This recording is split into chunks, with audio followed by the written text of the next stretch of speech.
Oh, let me try that again.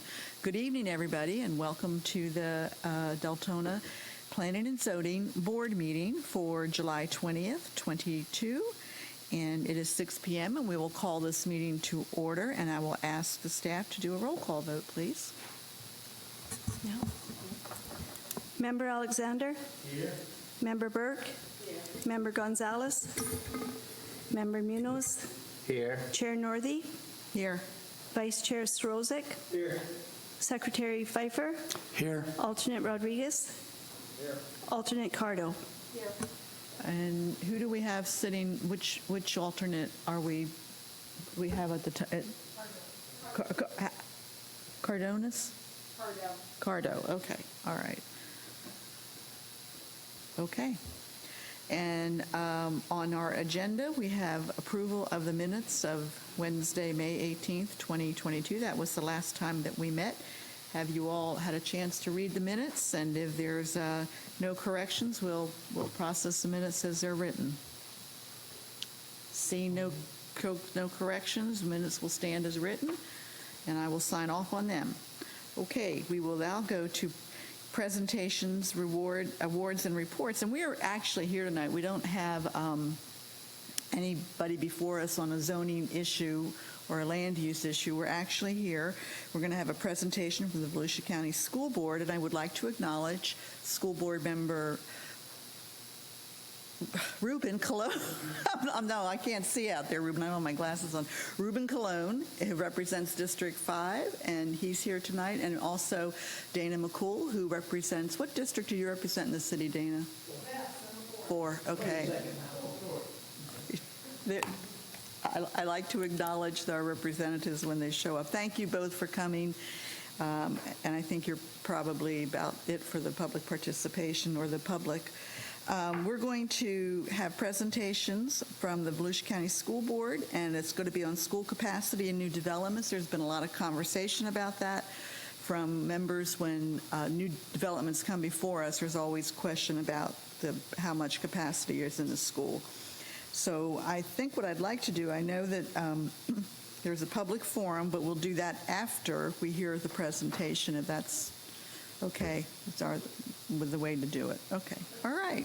School Board, you are on. And if you would introduce yourself and for the benefit of the members up here. And this is being recorded and will be up, I think, tomorrow for review. So there'll be lots of opportunity for people to see what you're going to tell us.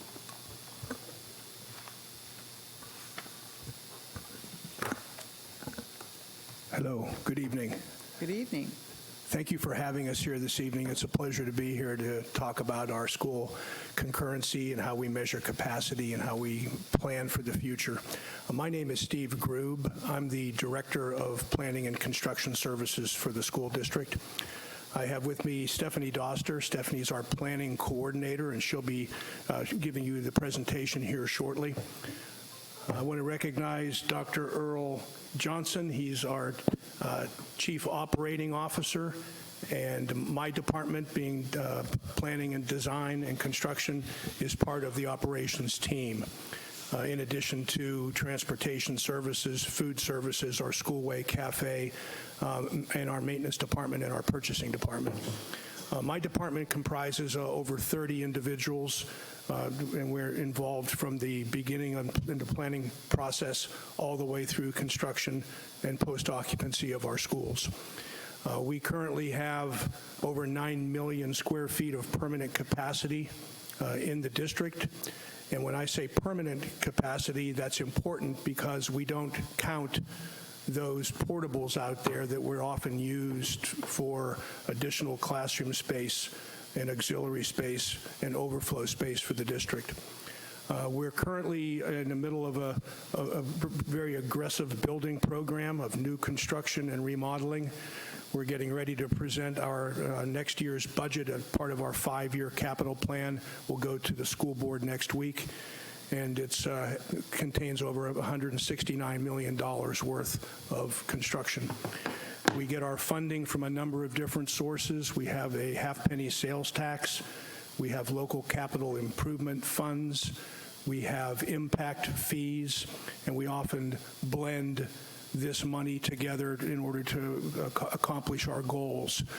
We also have a COPS program, Certificate of Participation program, where we bond money for new construction. We recently had last year an $80 million bond, which is fueling a great deal of our construction program out there right now.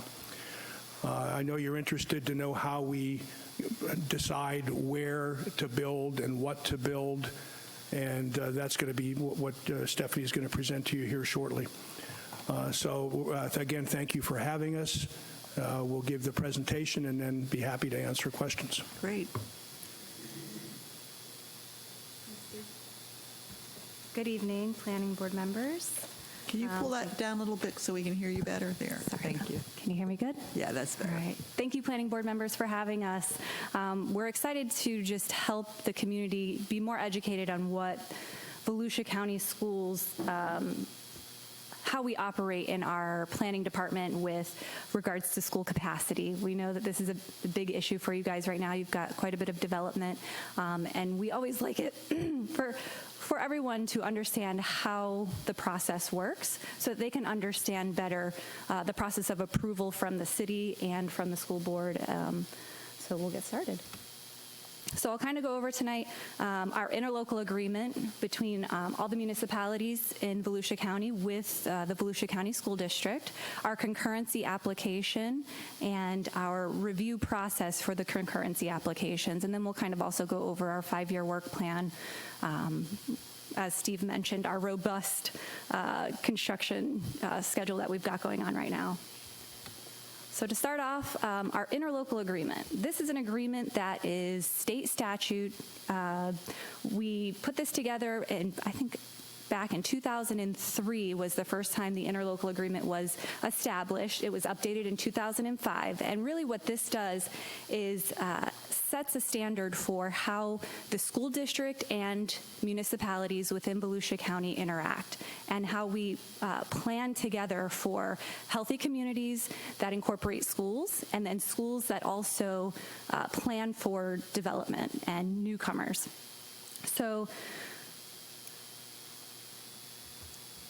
the city's portion of this interlocal agreement is you share with us all developments, certificate of occupancies, and anytime you have a development come into the city, they're required to fill out an application to determine concurrency as part of your development review process. This is similar to, getting a St. John's water permit and knowing that you have capacity for rainwater retention or coordinating with your utilities. It's part of that development process to say that we can accommodate the developments that are coming in, and we're just part of that process. And in return, the school district, we share all of our information as far as our student capacity at our schools, what our projections look like in coming years, and then also our 5-year work plan and our projects that are projected in each community. So we have this agreement with all cities within Volusia County and the county. And the concurrency process really is not an approval process from the school district. It is a review process. And I'm just going to read a couple of items from our interlocal agreement just for clarification so that folks understand really where we stand in this review process. So one of the whereas is the school board has a constitutional and statutory obligation to provide a uniform system of free public schools on a county-wide basis. And the county and the city have the sole authority to undertake land use planning and to implement necessary land development regulations within its jurisdiction. And nothing herein shall abrogate cities, municipality, home rule, Volusia County's authority under the Volusia County Charter, or the authority of the Volusia County Growth Management Commission. And this agreement neither is intended to nor does it delegate or transfer any land use planning or regulatory authority to the school board. I just wanted to put that out there so that folks understand we are not a decision-making body on whether a development is approved within your cities. We are really just a partner in the development process review. So let's get to that review process. So we've got an application. There's two different phases. The first phase is if you have a project that's coming in with a comprehensive plan amendment, land use change, PUD, or rezoning. They submit this application as really a preliminary review for capacity. So you can see here in this diagram, we've got we start to analyze the development and the school capacity in the area of the development. So I'll start with the yes, we have school capacity. We then send out a letter to that developer, the municipality, the school district, the school board members, and we say, we've got a development coming in. We have space for this development. You can add this to your development review process as space is available so you can move forward. Now, if we say there's not space in the schools that are currently in the area of this development, then we look at adjacent schools, schools that are within a reasonable distance for students to travel. And if there is space within those schools, we can also give that letter of concurrency to the developer. If there is not space within those adjacent schools, then we have a couple of options. The developer can choose to postpone the project until there is space available, or we can negotiate a mitigation agreement between the school district and that developer. Now, mitigation, like I said, is a negotiation. It comes in many different forms. It can be donation of land for a new school in the area if needed. It can be paying impact fees in advance to start a project at the schools that are deficient in space for that development. So until we're in a situation where we need to address mitigation, we've got many options that typically there are attorneys involved, and we negotiate how we would accommodate the students that are coming in with that development. And then once we have an agreement in place, then we go to giving that letter saying, we have an agreement, they can move forward.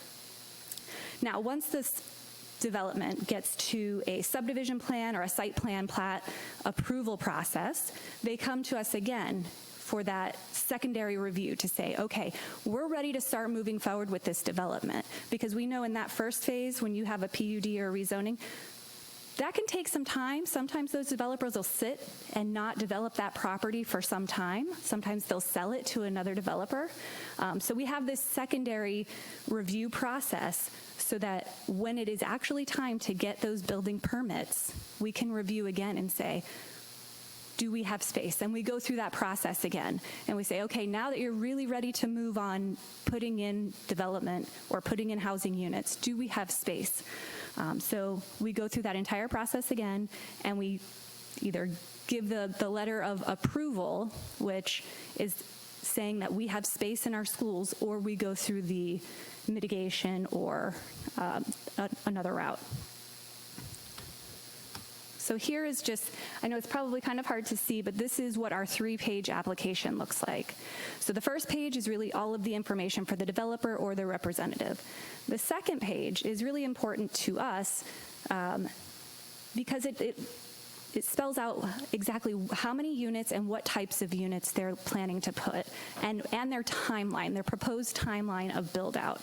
This is really important for the district because we like to be able to plan for school capacity. We like to be able to plan for improvements. And if we know in advance we've got, each year how many development or how many units are coming in that development, we can properly plan on our 5-year work plan. So this page is pretty important. The third page is filled out by the municipality. This is the municipality saying, we concur with the information that they're applying for, that whatever they're saying how many units they're proposing is also an allowable number or a number that they are actually proposing in their rezone or their PUD. And then we have the city sign off on it, and that is all part of our review as well. We do not move forward unless the city says, yes, this application is correct. So Do we have any questions so far? I guess we can go back. Any questions from anybody? Does this complete your presentation? I think you've got another page there, don't you? We do, and it really kind of addresses our 5-year work plan. These are the projects that we have ongoing. This is within our entire district. Ongoing right now, on the left-hand side, we've got Deltona Middle School replacement, which I'm sure most of you are aware of, finishing up this summer. We've got some replacement schools, some additions and renovations, and some other new school replacements coming in. And then in the pipeline, quite a few projects.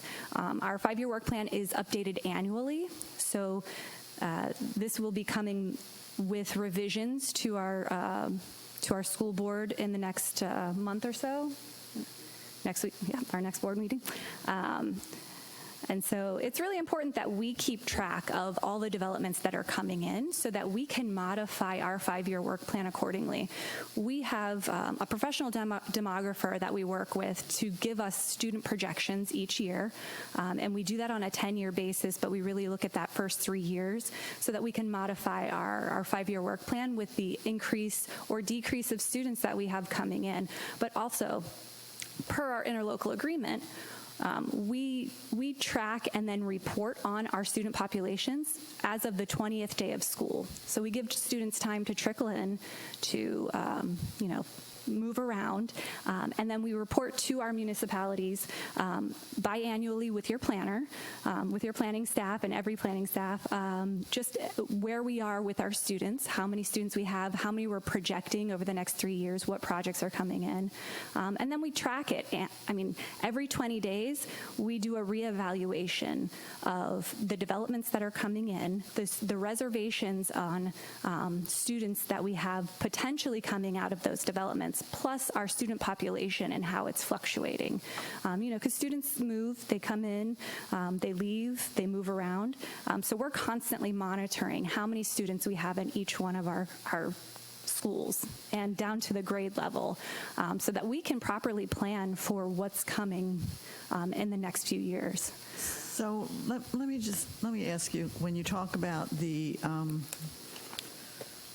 applicant, the developer, fills out this form, and they tell you, if I understood it correctly, how many stations that they are expected as a result of that development. Is that correct, or do you base? Who makes that decision? How many student stations there are? So we have a student generation rate based on development unit types. So single family, multifamily, and mobile home. So depending on the type of unit, we have a student generation rate. And this is established by our impact fee studies that we have done.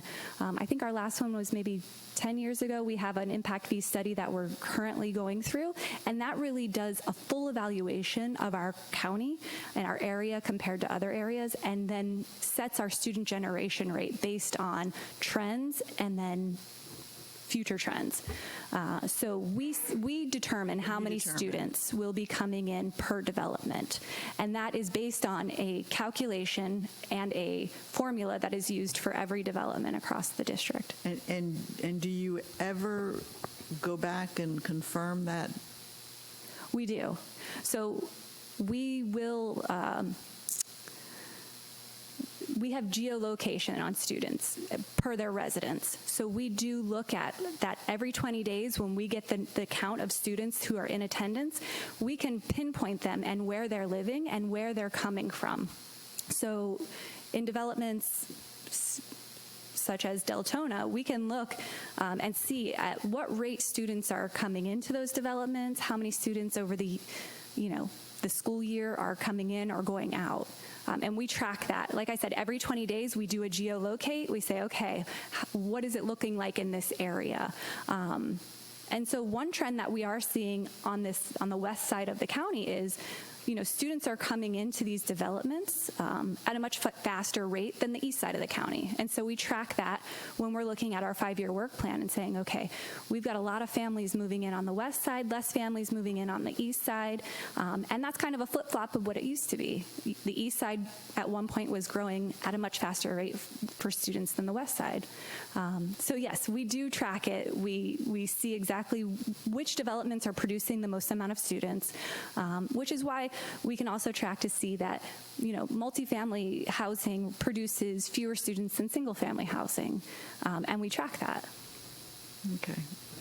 Let me start with Jody. Do you have anything? Because as vice chair, I'll start with you, and then we'll go down. Right now, we have somewhere around 1,000 houses going up in one general location of Deltona. How do you come up with the number of how many kids are going to be in each household?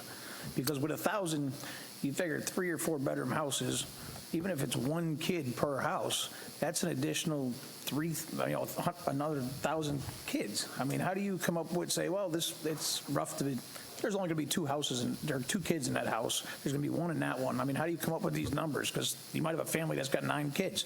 Right. So it's an average. It's so let's say for a single family unit, I believe the student generation rate for the life of, for the life of the unit, I guess you could say, we calculated at each unit times 0.275. And you calculate that for the entire development. So I do have, let me pull one out here as an example. So you have a development, Vineland Reserve. So they put in an application, and they are proposing 279 single-family units. They're proposing that 279 single-family units and 128 townhomes. They're proposing this build-out to take 4 years, and they broke down the number of units that they'll be building per single-family and townhomes over the next 4 years. We take that number of single-family units, which is 279, and we multiply that by the 0.273, and that is proposed to generate 77 students. Then we take your multifamily units, 128, and we multiply that by 0.127, because multifamily units show that they produce fewer children, and we get 17 students. Then we have another formula that breaks that down. How many of those students are projected to come into elementary school, middle school, and high school? So Vineland Reserve is zoned for Osteen Elementary. Osteen Elementary is currently at 65% of its level of service. And level of service is the capacity per student stations. So they're at 65% of their potential permanent capacity. So 41 students would be generated to go to Osteen Elementary over the next 4 years produced from this development. And over the next 4 years, that would put Osteen Elementary at about a 71% capacity. But those are all still just averages. I mean, it's a projection. But it's a guesswork, is what you're saying. But it's based on data that is provided to us. It changes every day. Based on data that's provided to us by our impact fee study. That's, we have it done by a professional. Now, when you give all these, when they come up there and they fill out that paperwork and you guys sign off on it, do you look at all the building different projects going on at one time in one neighborhood and say, oh yeah, or do you just? Yes. Do you go on? We take a collective. So each time we receive an application, we add it to that reservation number. So if Vineland Reserve is producing 41 elementary students, we keep that in our database, and any development that comes in after that is just stacking on top of that. And Okay. each year we reevaluate. We look at our student population and we say, okay, are they still at 65% capacity? Has that capacity gone up, gone down? And then each year it gets reevaluated based on the number of students that are coming in. So our reservations for students based on developments, they stay in our system for about 2 years unless a certificate of occupancy has not been issued.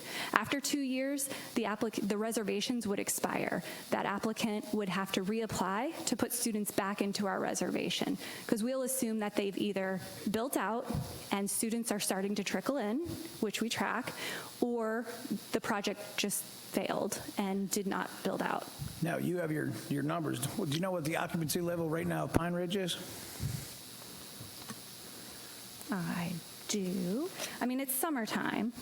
Well, I hope there's no occupancy at the moment. Let's see. 99.2. Now, we're at 99.2%. So that school can handle another, with 1,000 houses going in, they can handle another 40 kids, 50 kids, 100 kids? Yes. I mean, they can. So level of 'Cause service. I'm sorry. I'm not trying to be harsh. Sorry. I'm No, just you're fine. because my kids went to Pine Ridge, and I've seen that if we're a little bit below 100%, thanks to our school board and people working with the students, the graduation rate has increased dramatically over the last couple of years with less students per teachers. Because before this was happening, when a school was overcrowded, we had less kids graduating, more dropouts, more issues. Now that it's reduced a little bit, and there's less students and more teachers, so teachers ain't overburdened with too many students, our graduation rate has skyrocketed compared to how it's ever been in the history of Deltona. That's where my concern comes in, because you put it to 100%, and I understand the school board, everybody wants it 100%, but I think the kids suffer when you overstuff the schools with kids, because then they don't get the same level of one-on-one interaction with teachers, with counselors, with principals. And sorry, being at 99, we're benefiting greatly because we're producing kids that want to do something with their life and not just sit around and do nothing. I think capacity is one component. There are many factors Well, of that course there is. contribute to increased graduation But rates. teachers being able to spend more time with students when they're not overburdened by stuffed classrooms has a lot to do with it. Well, and when we increase students, we also increase services and teachers. Well, so I think that's debatable. I'm going to move down to Susan Burke. Do you have any Yes, questions? I have some questions. You indicated that impact studies. Do I understand you correctly? Those are done every 10 years? I think our last one was done 10 years ago. I do not believe, depending on the impact study and the agreements that are made within the study and the negotiation between the school board and I believe that we negotiate with the Home Builders Association, that is what determines how long we will have the study or how long that impact fee rate will be in place. So I'm not sure that these developers that are coming before us now and your projections are now being based on a study that occurred in 10 years ago, 2012, 2011. Now, you indicated that you do go back to review your projections. Mm-hmm. What's the results of those reviews? Are you hitting the numbers, or are you underestimating, or are you overestimating? the last 3 years we have been within 1%. So we've been pretty good. Like I said, we work with a professional demographer, and they take into consideration birth rates, development, transitions within communities. And we take all those things into consideration when we're looking at our demographics to make those projections, because these projections are important not just for school capacity, but for our budgeting and our purchasing. So we take it pretty seriously, and so far, I mean, it's looking pretty good. We're on point. Now, the pandemic really threw a wrench in our student attendance and where they were attending and how they were attending. We've really bounced back. We're back to where we were. And, you know, our county is showing that we are aging. Our student growth is more stabilized than growing or declining. So, you know, we're seeing a lot of changes since the last 10 years. Okay. Now, if I understand correctly, you say you multiply by 0.275, so that's a little bit like 3% of the population for development is being attributed to students coming in? 0.3. 0.3, Right. which is 3%. Okay. Is that correct? Okay. Just one comment. We see numbers, and the numbers that we see don't seem realistic to us at all. You know, you get a development coming in and saying there's 250 houses, and they say there's only 10 kids going to be added to this high school. Now, I haven't done the math based on your 3% or anything of that nature, but it just seems like there has to be far more kids coming into the system. And then when we have teachers here, they complain and say that they're way past capacity. So from our perspective, and this is not directed to you, it's just my opportunity to speak, there seems to be a disconnect. You know, we're going to rely upon you guys, obviously, and your representation to us. But when we're sitting here, it just seems so far from being realistic, especially when we hear the teachers complain about their ability to, the capacity of the classrooms. So that's just my comment. And we understand that. And it's very hard, I think, for people to understand not every house is going to have a child. Not every house is going to have multiple children. So we take that average of, you know, if a family is moving in, you know, how many of those are going to be high school, middle school, elementary school, which is why we have it down to that data. We have it down to the past data and then our projections and putting that together to really create those numbers. Okay. Well, I just want to, my esteemed colleagues, ask exactly the questions that I have, and the reason you're here is because the last few developments that have come before us, as you just mentioned, one 132 homes, one over 200, and the 132 said something like 6 students, right? And we're like, that can't possibly be true. I mean, Deltona switched from a bedroom community to a huge family community, obviously, from all the schools that we have. And I'm sure there's a variation between elementary, middle. Is there a different calculation for the different the schools, elementary, middle, and high school? It just seems so incredibly low. That was our skepticism. It just couldn't possibly. We know there's a lot of families moving here, and there's got to be more kids going to that. And so we're trusting your formula, I guess, and you're saying it's working, but it just doesn't add up to common math. It's hard for us up here to. Sure. It's a concept, yeah. It's And like I said, we will continue to track. We are seeing more development now than we have in the recent history.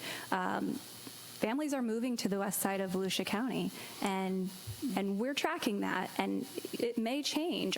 Like I said, our student generation rate will change with this impact fee study.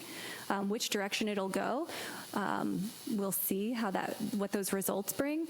But aside from that, we're still tracking the students. We're seeing more students come in than our calculations are showing, but we're also accommodating for that.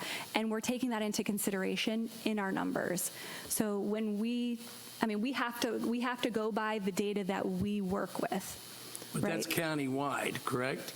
That is countywide. Your formula is for the county. The formula is countywide. You don't have a separate formula maybe for the 90,000 plus that we're getting here in Deltona that Which is why I should said be looked at. That's what we're watching. We are seeing on the west side particularly more students coming in than we're calculating for, and we take that into consideration when we're planning our 5-year work plans, and we're looking at our capacity percentages of each school, and we make adjustments, and we say, okay, I know that this school says they have 75% capacity, but let's adjust that so that we can accommodate the extra students that we think will come in.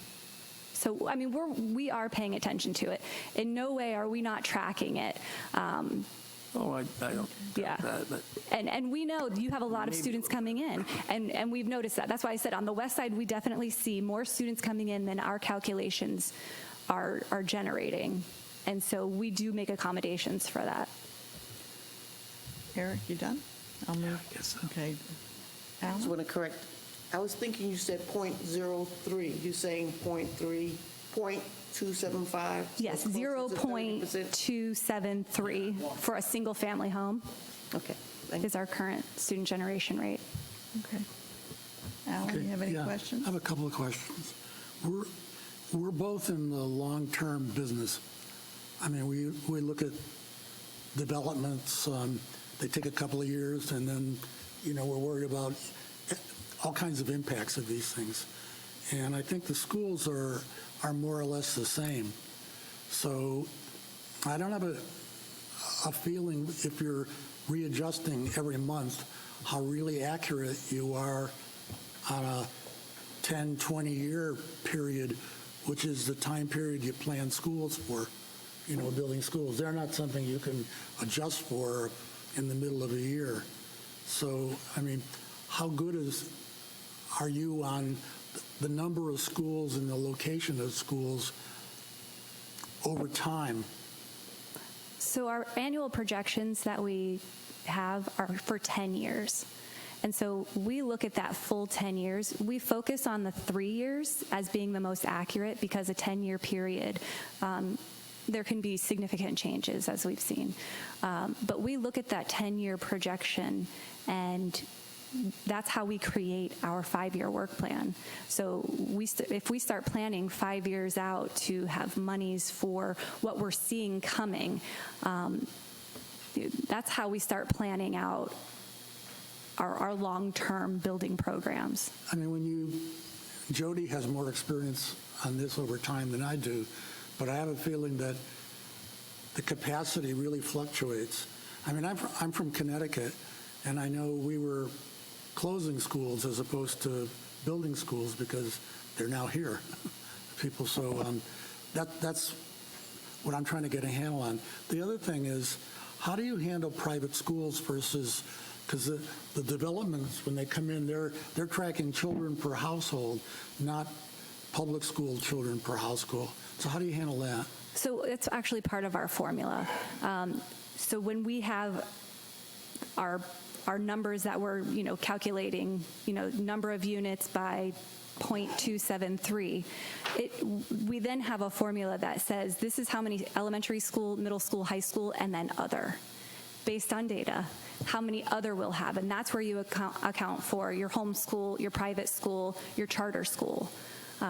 And we've seen that increase here lately, the last couple of years, due to scholarship programs, increased charter schools, increased homeschool availability and interest. So we take that into consideration as well. So I think on this Vineland, there is a category that said other 9 students. So we anticipate 9 of the 77 students to choose alternative to public schools. Do you have to provide sort of excess capacity For if the trends change?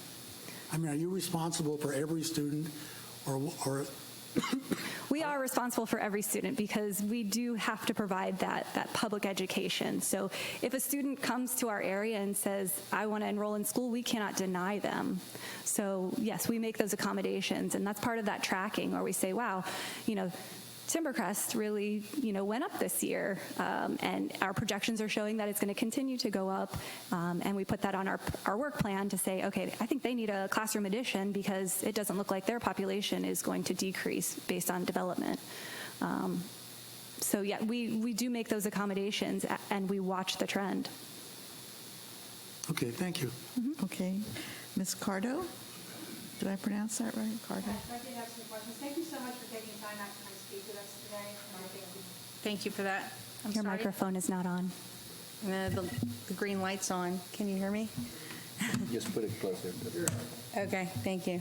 I was just looking at your two-step school concurrency review flow chart and noticed that your certificate of concurrency, when you issue it, is valid for 2 years. Yes. But your letter of no adequate school capacity is for 3 years. And I was just wondering if you could explain what the difference is and why those two dates are not the same.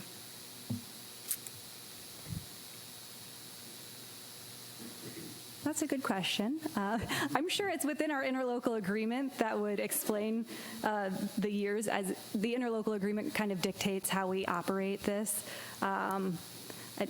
Honestly, to this point, we have not had to issue a letter of no adequate capacity. So, So you have never, you've never, I've been with the district for 2 years, and up until this point, we have not had an issue of not having adequate capacity. Okay. So I apologize. I can get back to you. The other question I had was that I think you mentioned that at some point in the development review process, you all do a second review. So are you doing a second review if a certificate of capacity has vested rights?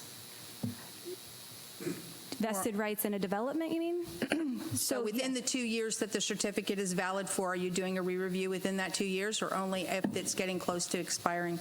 We would not re-review it if they have reservations and they have a certificate. Okay. The only time we would re-review is if they've modified the number of units, or it's about to expire and they'd like to extend it. But otherwise, if after the 2 years, if it expires, they would have to reapply. Or, like I said, ask for that extension. So there's limited conditions as to why you would re-review it? Yes. Okay. Well, the two-step process, maybe, I don't want you to be confused. The two-step process is, the first application is for a development when they're going through that PUD or rezoning process. So that's that preliminary, more long-term, or I should say longer process when it comes to a developer coming in and say, I'd like to rezone this agricultural to residential. That's kind of a cursory review. They're not looking for student reservations because they haven't determined how many units they would like on that property. They're just saying, we would like to rezone it to accommodate residential rather than agricultural or commercial. So that's our look, and they say, potentially we would like this. Do you have space if this is what we're proposing? If this zoning allows for, 12 units per acre and we have 7 acres, would you be able to accommodate single-family units at that rate? So that's what our first review is. And then once they get to that subdivision site plan or plat process, then they have their plan in place. They know exactly how many units, what type of units, and their timeline for the build out. And that's when we say, okay, you've got your plan together, let's re-review it, and now we'll let you know if we have capacity, and we'll issue a set of reservations for the students that would be generated. Okay, thank you. Can you tell me what your construction schedule is? Steve, would you like to talk about your construction schedule?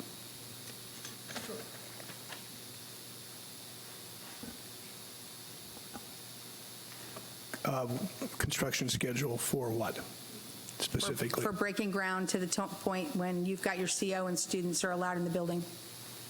It depends on what we're building. Typically, our cycle takes several years from the planning stage, funding and planning. It takes about a year to design a new school, and then an elementary school can take to 12, 14 months to build. So actual construction schedule for the actual construction phase is 12 to 14 months? That's right. When was the last time a school was built in Deltona? We're building Deltona Middle School right now. Okay. How about high school? Do you know? No, I have no idea. Okay. I guess it would be Pine Ridge. Pine Ridge? I think there's something on the list for Pine Ridge for a classroom or a building or something, renovation. Okay, Classroom addition. yeah. So we project, when we project, like Stephanie said, we project what that capacity is going to be down the road. We have several means of attacking that. And it could be either rezoning, it could be putting portables out there, it could be adding classroom additions to the school, it could be building a new school, depending upon the impact The last impact that was done in 2013, revised in 2019. We're going through that again right now, and we'll take it to the board by the end of the year. We currently have a little over 60,000 students in the school district. It varies, of course, and was mentioned we get a good count after 20 days, but it's been hovering in the 63, 64,000. The last projection showed that in 2045 we'll have 70,000 students in the district.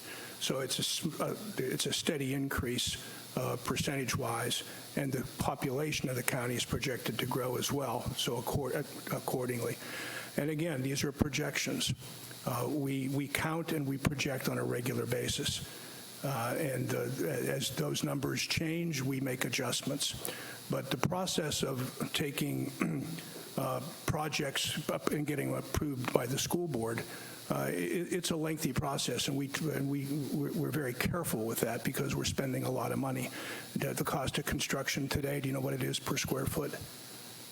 I'm going to guess 250 to 300. I'm going to guess probably 375. It's way up there. So it's a challenge for us to build new schools in today's market. We're looking for creative ways to do that, and some of it is that mitigation is scraping up some loose change and maybe changing some priorities. We often have to push some projects back a year in order to accommodate our current needs. So we take this to the board on an annual basis for approval for funding, and our 5-year plan it's a rolling plan. We just completed our 5-year educational plan survey, which is what we use to build our financial plan from. And it's dynamic. It changes as needs change. And right now we're looking at classroom additions on a number of different schools, projecting that population is going to maintain itself. We don't want to build a new classroom addition somewhere and find out that, well, we can't fill it, or that it's not going to, that student population will shift a little bit. So is there some guesswork involved? Yeah, there's a little bit. We trust the formulas. They're being adjusted as we speak with this new impact study. We expect to see some changes in those numbers a little bit.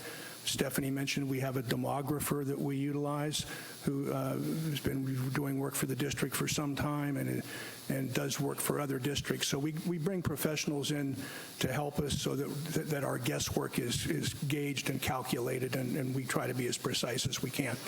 It's a challenging market out there right now, obviously. We're using a lot of different techniques in order to try to accommodate student growth. We do recognize that this part of the county is growing faster than some of the others. We have different tools at our disposal. Like I mentioned, we can look at rezoning if there's capacity in schools around where there's an overcapacity situation, or we can evaluate, like I said, either putting portables out there for a temporary solution. That's a quick solution, because like you said, the cycle for building a new school is a couple of years from conception through design. And we're going through several of those right now throughout the district. We have plans for major projects on both sides of the county. Okay. So, thank you. It's a long answer. I'm sorry. That's quite all right. No, Thank that was you. a great answer. Okay. Mr. Muniz, do you have any questions? Yeah, I got a couple of questions. How are you doing today? Fine, thank you. On the Capital 5-Year Work Program, I see for instance, the ongoing project, Deltona Middle Replacement. What is the reason of the replacement instead of the maybe renovation? We're talking about costs that are so high. What is the sense of replace a school? Which one are you looking at again? I'm sorry. The first one, the Deltona Middle. Deltona Middle. Yeah, I just want to clarify. What does it mean, replacement versus renovation? Because when you say replacement, is like you building a new Deltona Middle. Is that correct? That is correct. It'll be open here within the next 2 weeks. Yeah, the reason of replace is that renovation doesn't work or doesn't apply here? In that particular case, no. The facility was too old. What we'll do to determine replacement versus remodeling is we'll do a facilities condition assessment, and then we'll do a facilities condition index to determine, and again, this is formula based, it's pretty objective, what the cost of remodeling would be versus the cost of replacement. And when you do the formula, if it tips the scales on getting into a critical stage, then it's considered a candidate to be replaced. A lot of our facilities in the district school, a lot of our schools are getting quite old. There's a good percentage, I think it's over 60%, are over 25 years old, and there's quite a few that are over 50 years old. In the case of Deltona Middle, and that decision was made, again, I've been here 2 years myself, so Stephanie and I are both relatively new to the district. But the decision to replace versus remodel is often based upon the logistics, what it costs to modernize a school or what it would cost to rebuild it. So we make those decisions based upon those criteria. And is also this motivated by the increase of the capacity? Like you try to increase capacity at the same time? Yes. That's one of the factors too? That is one of the factors. Interesting. If we have, that particular school had quite a few portables on it, which we'll be removing. Yes, I see. And adding, what I mentioned before, permanent capacity. So permanent capacity is bricks and mortar. And when you get that many portables on a site and those portables start to age and they're not real effective for learning, that plays into the equation as well, to remove those portables and then increase permanent capacity. Thank you so much. Very clarifying. You're welcome. I have one question and then actually a comment. I've been in Deltona since 73, 74. And remember when Deltona, way before you, Steve, but when Deltona Lakes Elementary had the equivalent of another school in portables on the property. And it was, this community just was taking off in growth, had a hard time keeping up. But I do think that the school board has been responsible or respective of what they're seeing in student station needs here. It's just that the numbers when they come to us are just like crazy. We're saying, no, there's got to be more students than that. And I will tell you, back when I was in consulting world, I did an interview. I was doing a Florida Department of Transportation strategic plan where I went around and met with the different localities and talked to the management about what they needed and what they were seeing in growth. This community, this city, that was, I think, 2017. I think it was 2017.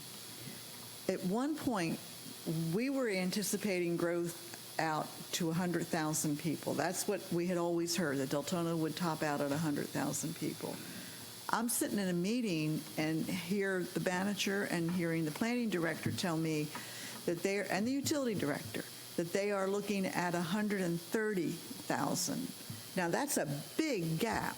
How does that get accounted for by you all when your numbers, I mean, I know you say you have this relationship with the cities, but how does that, when a city goes from 100,000 build out to 130,000 build out, that's obviously going to be some student station need there. Do you have those kind? And Stephanie, I don't know whether it's your question or Steve's question, but what is the process of updating population projections? If you could go back over that for me, because I think I missed that piece. Well, we get our projections from the developers and builders that tell us what their plans are. Not from the cities? Yes. So yes, annually, the cities update us on the developments that are coming in, and we check back with them on these developments and we say, did this one complete? Are there COs? Did this one not move forward? I mean, we stay in communication. But it's based on development, correct? It's not based on... Well, our projections, as I said, we update annually with our demographer, and they're looking at more than just development. Okay. Development is a small portion of looking at projections for student growth. We're looking at birth rates, trends within the state, trends locally, because obviously we're seeing people move here. They're not only moving into older neighborhoods, but they're moving into these new developments. Some older neighborhoods are turning over. You know, you've got families that have aged out, families coming back into them. So, I mean, we do track all of that, and, you know, annually, planning departments submit to us their data, and we evaluate that. So that does come from the planning department? Yes, each municipality's planning department submits the data to us of what's happening in the city. So it's not just based on the development patterns that they're seeing now, it's... Correct. Okay, all right. Okay, before I go back to the members, I do want to ask Dr. Johnson, do you have anything you'd like to say? They are doing a wonderful job. They are doing a wonderful job. Thank you. Okay, I'm going to, before we come back to us, we're going to go to public participation because I know that you have a engagement in a little bit, but you're still good. Okay. I'm going to ask... If we can, seeing he decided to be here, we have a school board member. I know, I'm getting there. So I would like for him to come up so we can ask him a few questions. I'm getting there, but I'm going to turn first to Ms. McCool because this is her bailiwick. This is her hometown. And let her go first. Ladies first, Ruben. And then Ruben, we'll ask Ruben to come forward. Thank you, Madam Chair, and thank you, Board, for allowing me this. I have some serious concerns as an elected official for this area, and not only for Deltona, but for the county as well. And I want to give data. We talk about data points. I want to give you some numbers here. This is according to the LOS utilization charts. I understand that we have a couple more schools after talking to our esteemed board member over here. I'm going off of what this says, 68 schools, okay? Projected numbers, 30% are at 90% capacity, or over 37 of those schools, 68 schools. 37 of those schools are at 90% or over. 17 of those schools are over 100% capacity, and I know what we talk about level of service. I understand what they try to sell us on, concurrency. I understand all of that. What I will tell you that I don't understand is that we have 160 reps in Tallahassee. We have a governor that loves education and makes us know that all the time. We have rabid, civically engaged people that talk about education all the time. We have 35-plus pages of interlocal agreement. We have state statute. In my hand, I'm holding 52 pages of data and information regarding this. Not any of this. Interlocal agreement, state statutes are talking about the biggest crisis that we're facing now in our community with education and development. If we're talking about this, and this is talking about teacher shortages. Nowhere in this do we talk about how we handle that. I've looked for it. They're skirting the issue at one time talking about this, but it's a crisis level. We have a problem here. Last year, we were given 80%, we were at 100% funded, right, for teacher raises. 80% of that went to new teacher retainment, recruitment, whatever. 20% of that went to compression. Now, how many teachers that have been tenured who are valuable, have institutional knowledge, are pissed about that? This year, it's going to be 50% and 50%. From what I understand, I'm sure our esteemed board member is going to talk about that. So we have the buildings. We got new schools coming in. We got shiny new stuff coming in. But I want you to think about what true concurrency means to you instead of what they're trying to sell you. Okay? If we don't have educators, we don't have education. And it's sad that we're not talking about it.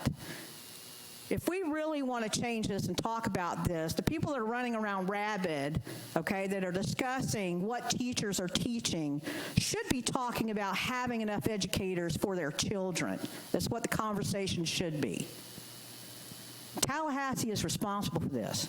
They're responsible in the end when it's writing state statutes, which happens to say nothing about protecting our children from teacher shortages. When we look at the capacity and new developments, developers don't talk about it. They don't care. They want to give you the buildings. They're not caring about the quality of education, because if they did, it would be part of it. And it should be part of our land development codes. It should be part of our comprehensive plans. And every city in Volusia County, if we're talking about protecting our children, but it's not.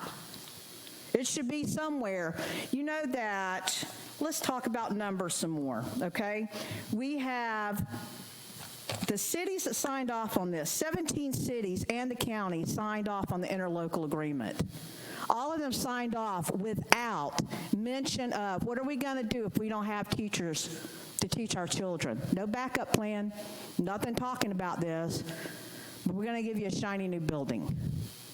And it's sad, and it's something that every elected official, every person that sits on a board, anyone at the Board of Education, anyone that calls themselves a representative, any parent, anyone that has anything to do with children's education who should be yelling about this to Tallahassee, because this is where it comes from. And we're at a local county level, we're not addressing this. We're glossing over, we're trying, but we're bleeding, we're hemorrhaging talent. 300 plus teacher vacancies right now.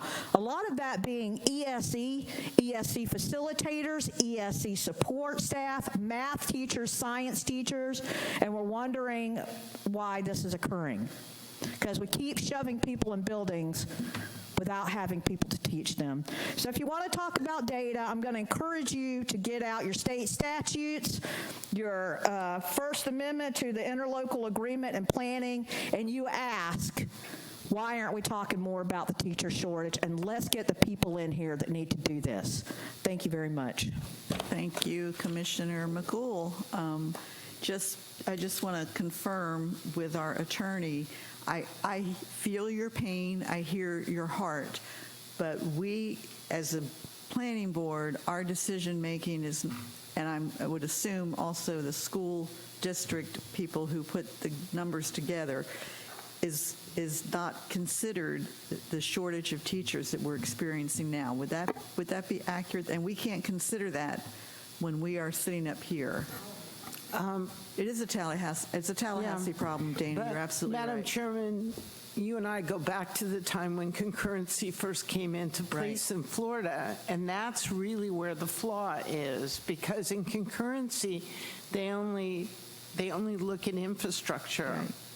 You know, even because the city of Deltona contracts with the sheriff, we are suffering on impact fees for public safety because we don't have an in-house police department. Because then you have buildings, you have things that go with it, which is insane.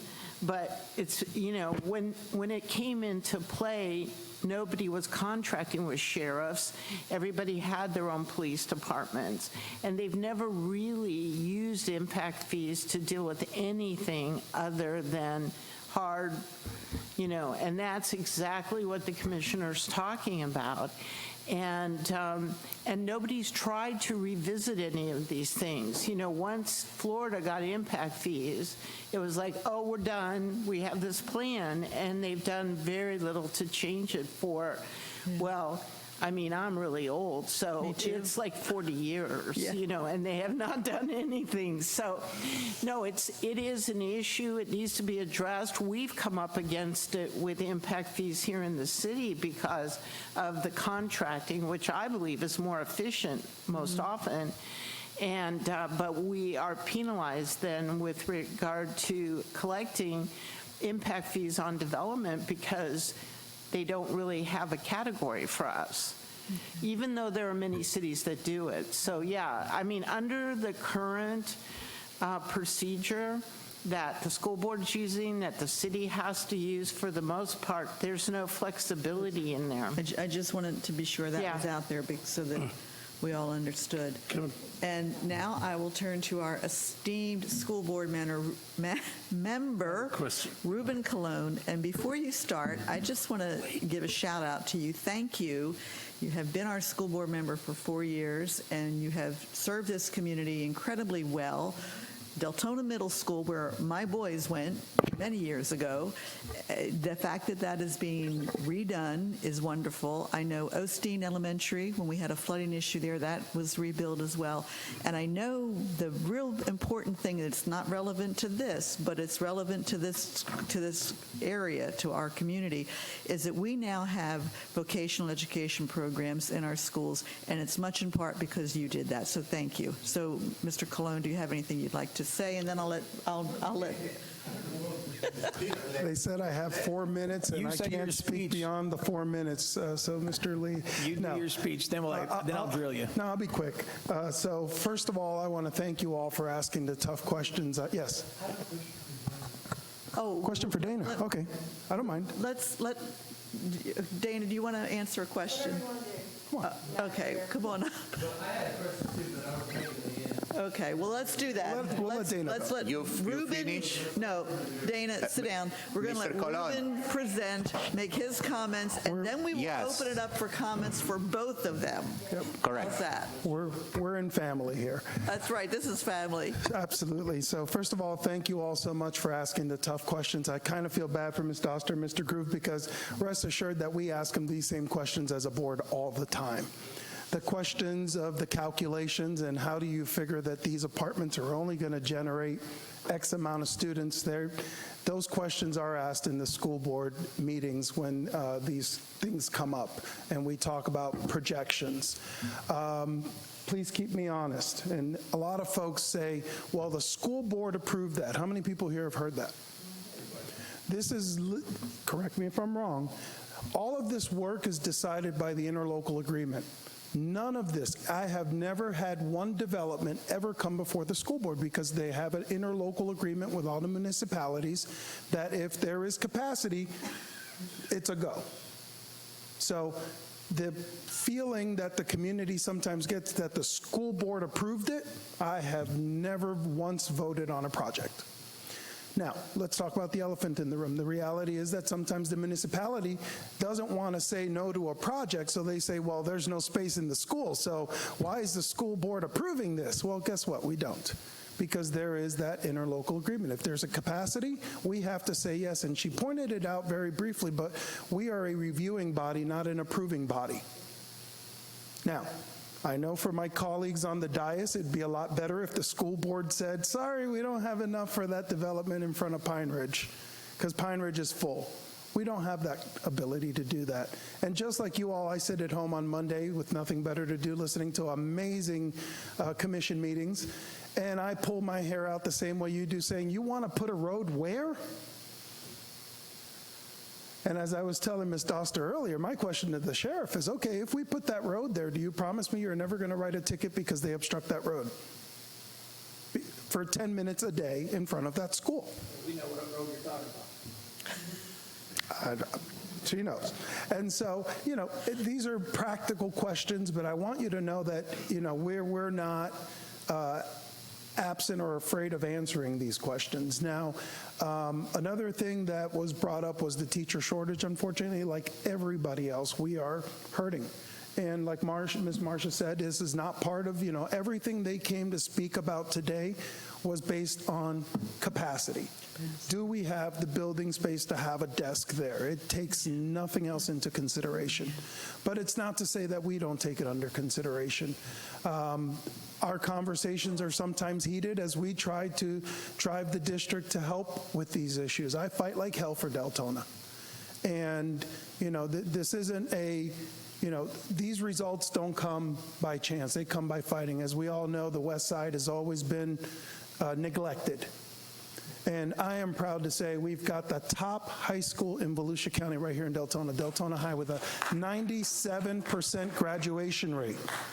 Now, with that being said, 4 years ago, guess what it was? 76%. So let me turn that around. 24 out of every 100 kids did not walk across that stage, and nobody really knew how. That's how many years? 4 years. What's the And so last year, we didn't have any of the exemptions for COVID. Some people say, oh, it's because of COVID and you pass more students and it's easier to graduate. No, it wasn't. They had to pass all the regular things last year. And if anybody's interested in finding out how we did it, I'll tell you how we did it. But I've got 15 seconds. And so, I'm proud of the work that we've done. I appreciate you all asking the tough questions. I, too, ask of Ms. Doster and Mr. Grube all the time, like, how did we approve? Who approved this? Who signed on this thing? And I tell you, it's not the school board. It's this, and it's just the way some group sat down and said, okay, and mind you, I get it. They're trying to, keep any one body from dictating growth. Sure. But it's definitely not the school board. Okay. We contrary to popular belief. Well, we thank you for stopping the clock. clarification, and we thank you for all you've been doing for our schools. Thank you. Come on, Dana. I will now start in the same order that we did before. I will go. Jody, do you have questions? Madam Chair, excuse me, sorry to interrupt you, but can we just go like from the beginning to the end with the questions so we don't rotate or just repeat? I'm gonna start and go down this way and then. No, exactly. It's fine. It's fine. Same way. Just Okay. Commissioner McCool, thanks for coming. I wish Ruben didn't have as much energy as you. I think they should have gave you some water, because I watch you fight all the time for the city. You're one of the best city commissioners that argues for the benefit of the people in Deltona, not one side, one district. You fight for everybody in this city, and I applaud you for that. My question for you, Ruben, I got a couple for you. Can Deltona Pine Ridge handle another 200 kids? That's a question for the district. Now, I'm going to ask you. You spend more time with these students. So are you asking capacity, or are you asking can they rightfully handle For as much time as you spend with the students, with the teachers, you volunteer, and you spend more time at school functions than probably most of us combined. You talk intimately with these teachers on a constant basis, probably all summer long. You spend more time with these kids than most of their parents do. Can Pine Ridge handle another 200 kids? My answer is no.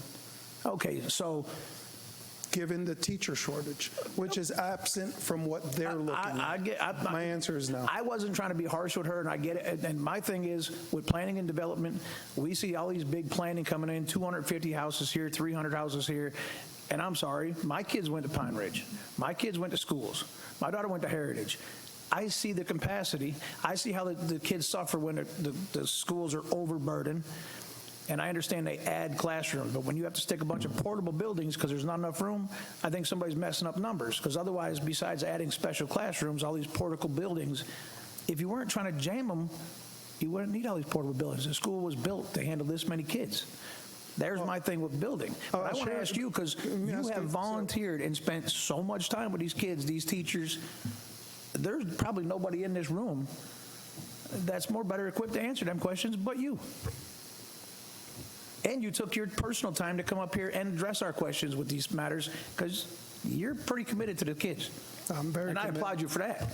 Very committed. And I'll say to you that, will we? If we had to, the answer is yes. Could we? You have to remember, and so this is kind of taboo right now because nobody wants to talk about zoning. But the reality is that when we built University High, it took a third of our high school students from Deltona to Orange City. So all of Deltona students are not in Deltona. Now, what's happening in DeBerry and Orange City is that now they're seeing the growth spurt. And at some point, somebody's going to have to say, it's time to bring our students back home. DeBerry is building like crazy. Oh, it is incredible. And so, we're going to have to look at that at some point, because the students that are out by, let's say, Doyle and Cortland, which are the furthest away from University High than anybody in Deltona, are zoned for university.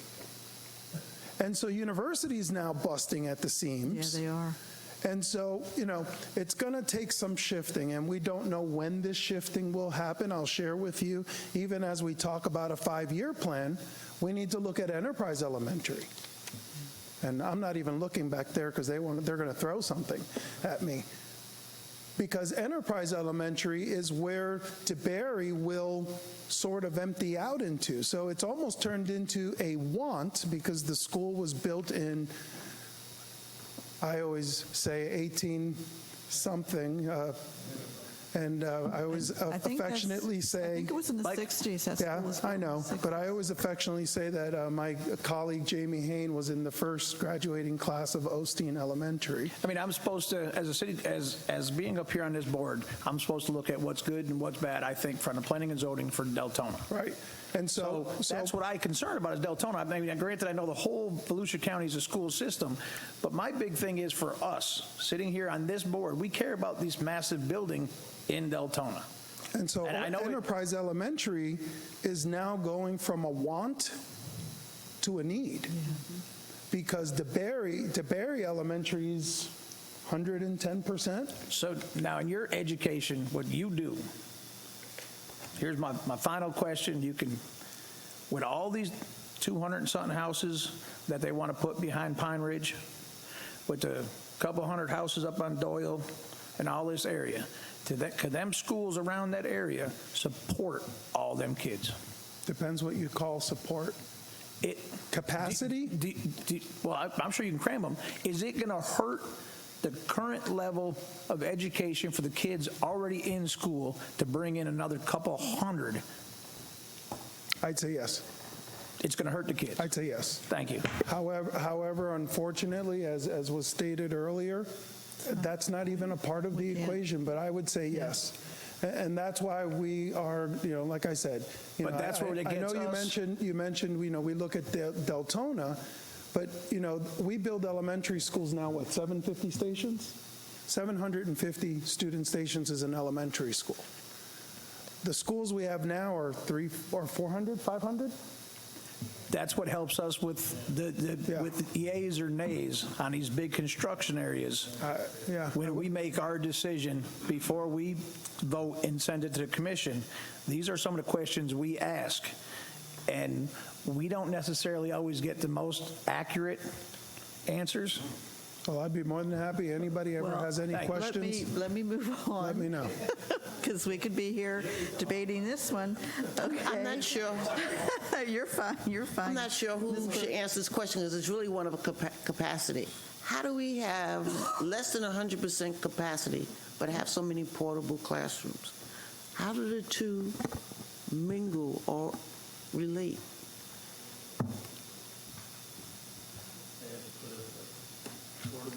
I think I'd just like to clarify. You say if a school is under 100% capacity, but they have portables on site? For example, Deltona High. I pass by it all the time.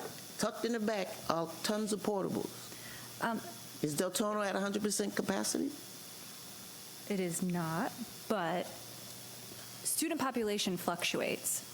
So in the past, did they need additional space for programming or a special project? Possibly. Or did we have a fluctuation of students increase and then that goes back down?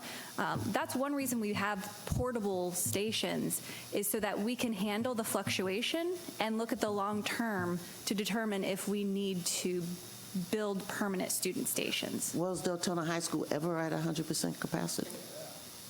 Before university. It was. In fact, they had a portable school in the back of that school. It was like, 30, 40 yeah, portables. they did. There were over 3,000 students in Deltona High. You can see quite a bit of portables. Yeah. So are they not occupied now? Not all of them. And just because you see portables in schools doesn't mean that they're occupied. Most of the portables that were there, their whole practice field used to be portables. And so University High took a lot of those. Again, a third of our seniors are at University High. Thank you. No other questions. Okay, Eric?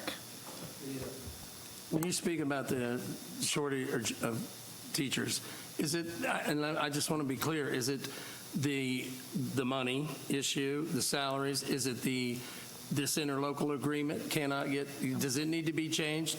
Do the impact fees need to add an additional fee that a developer has to pay, additional fee to cover the extra teachers that may need to be hired? I mean, what are we saying is the the main reason for this lack of teacher shortage?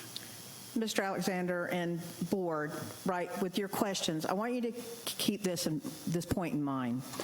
In the interlocal agreement, nothing in the state statutes, okay? Nothing in the state statutes. The interlocal agreement, lines 38, hold on just a second. First page, this is where it talks about. Whereas the county, cities, and school board have established and maintained a cooperative and productive relationship with regard to the exchange of information. Keep this in mind, information on matters of mutual interest. Mutual interest, including but not limited to the coordination of planning efforts to ensure that support services are available for public educational facilities and recognizing their mutual interest, meaning the kids, and respective obligations and responsibilities for the education, nurture, and general well-being of the children within their community. In 50-something pages of information, it directs us to do that, but we're not doing that. We say we can't do it because of concurrency, but it's written in the interlocal agreement. So in planning, these are related. We're sharing information and we're talking about information. If it's not, it should be.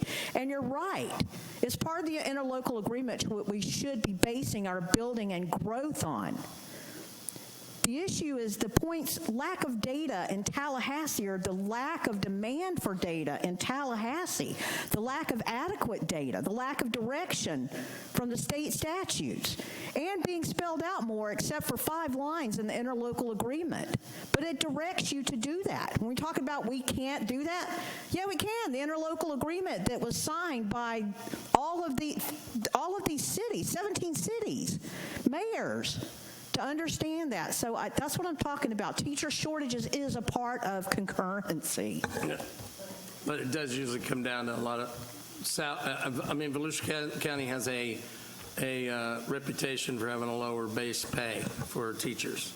I have a daughter who's a teacher, and she had an offer at Trinity, an offer at Volusia County, and an offer in Seminole County. Of course, where'd she go? She lives in DeBerry and goes to Seminole County, teaches in Seminole County, because she can make better money and better benefits. Isn't that a bigger part? Isn't that a part of it? So I'll share that the teacher shortage is a national thing. There's no question. Any teacher bus driver shortage. That's, you turn on the TV any single day, you hear every county is dealing with this. Through hell the last 2 Good to know. Good to know. I can.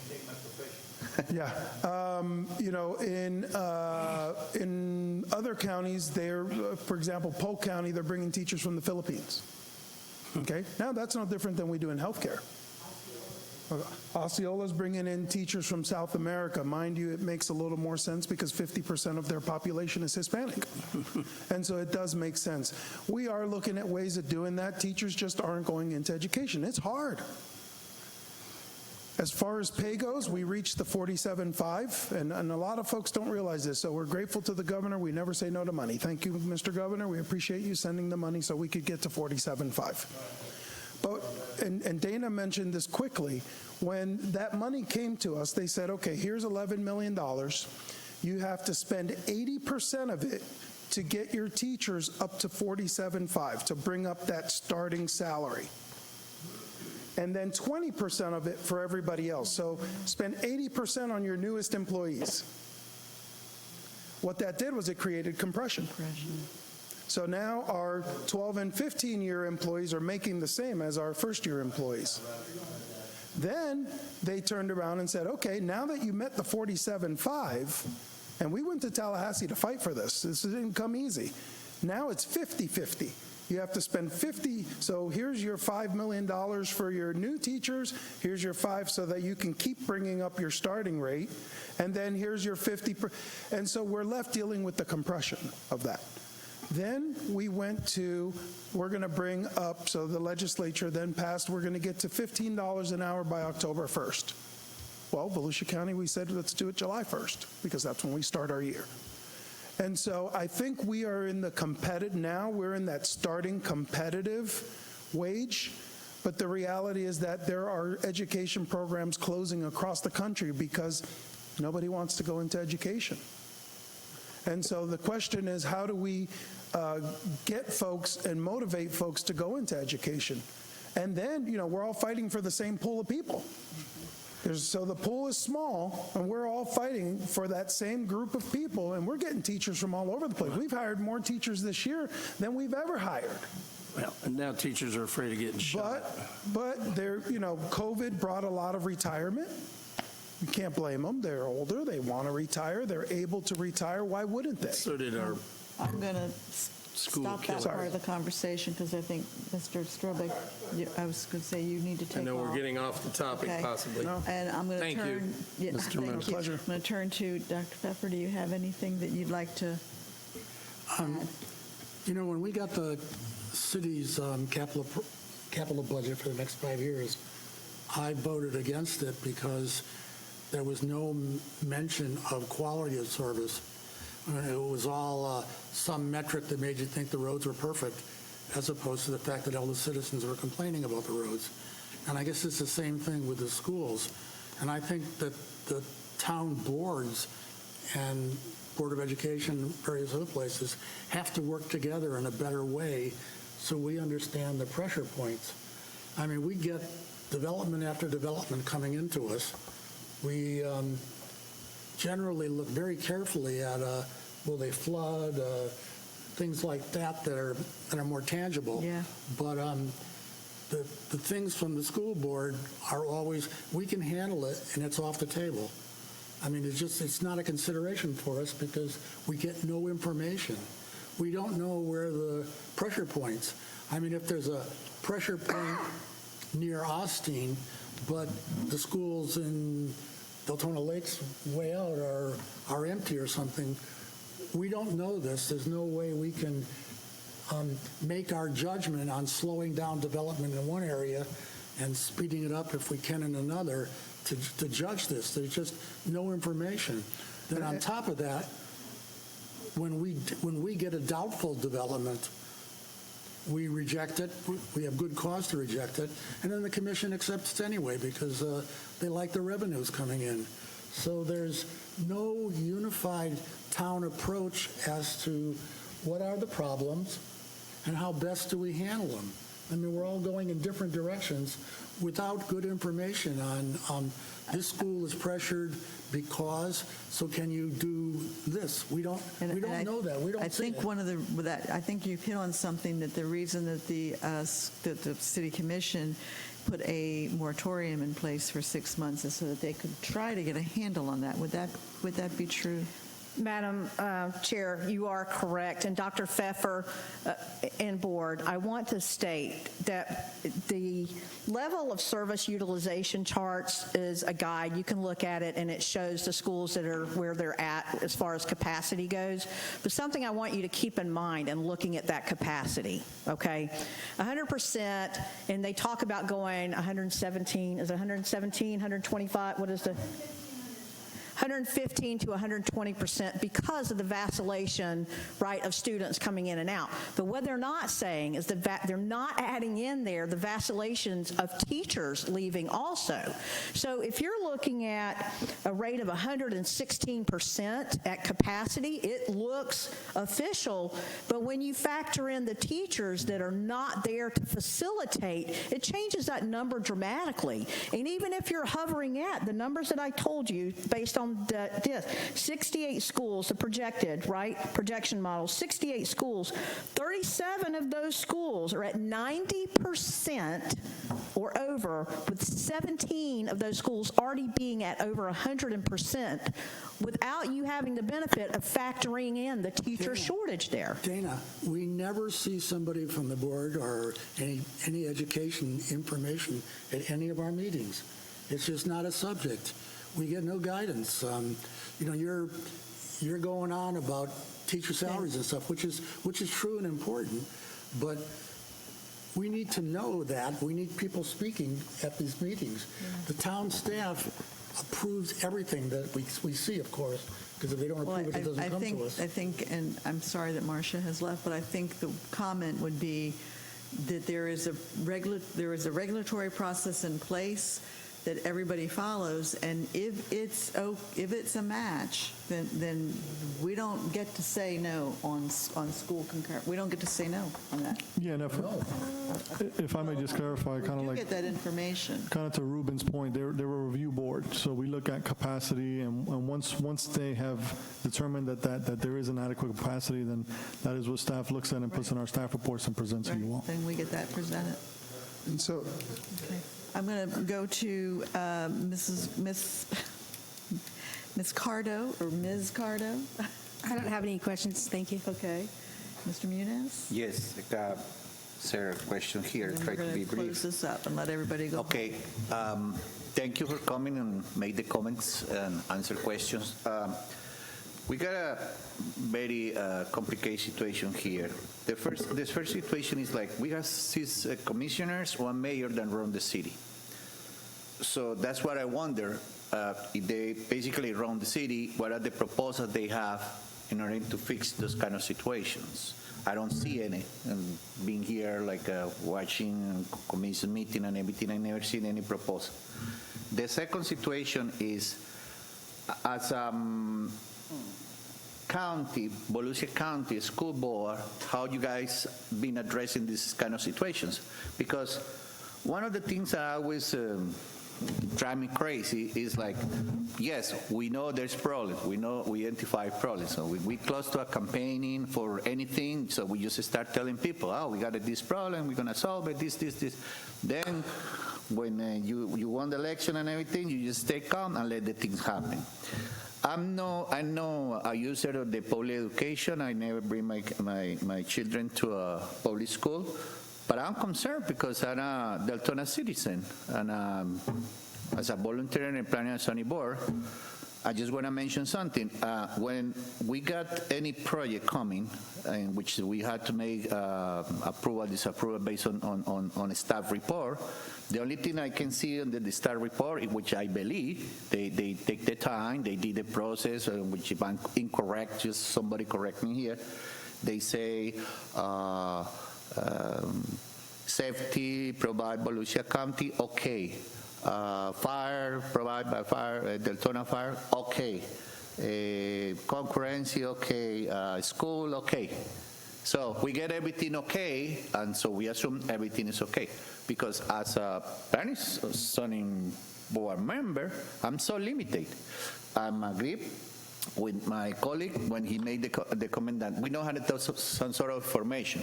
But I believe that the commissioners and the mayor have more power to control these situations because they can interfere in planning and zoning and verify what's going on. They can verify how basically we follow the Florida statutes, if they've been applied properly or no. So at the time when I got the opportunity to run as a runner for commissioner, I thought that I can have more like a capability to make those decisions.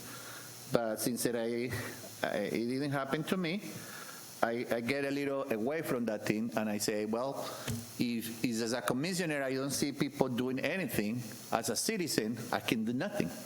So this is my call. We know there's a problem. We identify the problem. I want proposals. Even as a citizen, I can help. But we need to get together as a Deltona. If we can go to Tallahassee, we can call a march to Tallahassee, we can talk to people in Tallahassee. That's no big deal. If we need budget and everything, I can collaborate. But the most important thing is like, we don't fall in that situation like, oh, this is the problem, this is the person to blame. We can say there is a slow dot can make a big ball of snow, and that's how we can start. So we need everybody on board to make this happen, and that's the only comment I'm going to make today. Okay. So I want to respond to that Okay, because I'm going to give you just a few minutes to make a response. Yeah, I'll make it quick. We're going to get out of here. I'll make it quick. So Deltona Middle School was built, if I'm correct, for 600 and something students. They were close to 1,200. They could not have lunch at the same time. If it started to rain, because they have a patio area, if it started to rain, the kids had lunch in the hallway. When I got on the school board, it was a totally unfunded project. They had agreed to do it with the half-cent, but then the board had backed out of it because of the financing and the interest rates and all that stuff. And so it was one of the first projects that I had to get my colleagues to approve so that we can borrow $60 million to get this school done, because they were in dire need. If you look at this list, Orange City now falls under District 5. On the pipeline, you'll see we have a Timbercrest Elementary classroom addition. So we have Pine Ridge classroom addition and Enterprise Elementary renovation and classroom addition. Those are 4 schools in our district here. So as we are talking, and I absolutely agree with you, and I think one of the most important things Ms. Doster said that speaks to this is the fact that they all share the information. What is the information that's being shared with you? That's a different story. But the reality is that the way the interlocal agreement is, and that's what Ms. Doster spoke about earlier, it's designed to only speak about capacity. And so when you see that yes, and I think that was the whole purpose of them coming, when you see that yes, all that means is we have space with a desk for a student. And, you know, to answer your question on the growth, these projects are all in the pipeline to help address that growth, because there are more students, because there is more folks moving into this area. So we do keep in touch with that. And that's sometimes without money. We're grateful to the taxpayers who approved the half-cent, which is what allows us to do this. But, you know, we're chasing our tail here, just like the city is, no doubt. Okay, I think, Ms. McCool, do you want to make a comment on that? Closing comment. Thank you. Okay. Thank you, Madam think Chair. what maybe this board needs to do is have a conversation with Ms. Paradise if we don't feel like we're getting enough information, because I do know Ron will provide that. So we'll take that up. Yes, as a board. Madam Chair, thank you very much. And in closing, I just want to say to Board Member Munoz, in all of my years of sitting, being activist, being an advocate, I have never seen this issue brought up. I am bringing it up now. I am sounding the alarm now, because I did not want to speak until I was sure what I was reading was true. They are 2 separate issues, but they do affect one another. And as a city, the largest city in Volusia County, we have a responsibility to model what other cities should be doing. We don't have to wait. We can get into this. We have effective boards. We do. We have effective parents. We are the ones that are going to have to take this up. Tallahassee's not going to come down and straighten this out for us. You know, Volusia County is not going to straighten it out. We have to demand excellence for our children, and it starts here. You now have the information. You have the seed planted, and I ask as all residents, and I take this responsibility seriously as one of your city commissioners, and trust me when I say this is only the beginning of this. The moratorium will address more of this as we go through, and you have my promise on that. Thank you for letting us speak tonight very much. Great. We are thank you for coming. Really happy to have had both of you here. That was really excellent. I want to thank the school district, Dr. Johnson. I want to thank you for coming out, and I want to say to Steve and Stephanie, thank you very much.